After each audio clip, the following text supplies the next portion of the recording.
Well, it's funny, I think South Lakeland is one of these places that people assume, if they think about it at all, is a long way from everywhere. And it isn't. Yes, we have the remoteness, we've got the Lake District and the Yorkshire Dales. But what is remarkable about it is you've got on the one hand all the kind of lifestyle advantages of being somewhere rural and spectacular.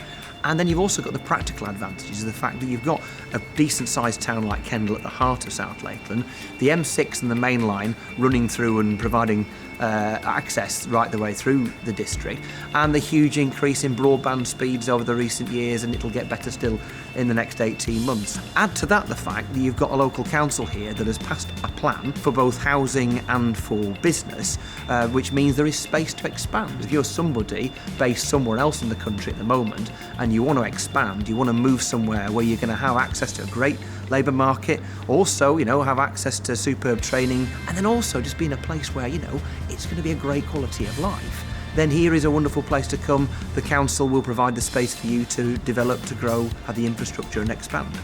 Well, one of the main things, of course, is the provision of affordable housing, and the council has a plan now to build 6,000 homes. We're in a situation where house prices are sometimes on the high side, but if you can provide affordable homes for the local workforce, then you're in a situation where you've got those people on tap close by. And by golly, sitting here in a constituency where I've got 2 national parks, nobody is more aware of how important it is to protect the environment than me.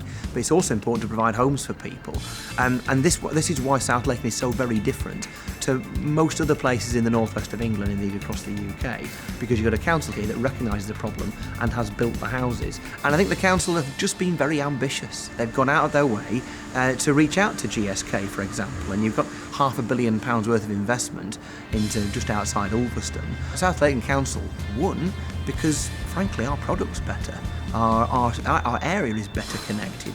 What we had on the table was more attractive for that, multinational company. And the same applies for so many others as well. Well, South Lakeland has got an above average number of young people going into higher education for the national average. And it's also got, within the district, part of the University of Cumbria, and literally on its border, just over the border, the University of Lancaster, world-class university, and vast amounts of the talent that it's generated at those universities finds its way into the job market locally.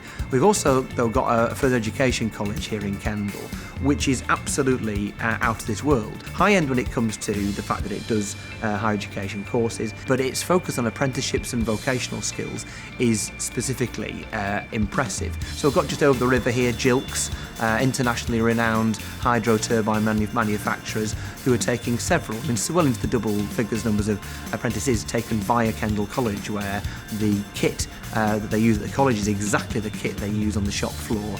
So there's a real sense that we're growing in the number of young people staying locally, and the ability for us to provide skills and education and training on the ground means that we bring people in. It's one of those places where if you could make a living, if you can get a foot on the ladder, it's a wonderful place to live.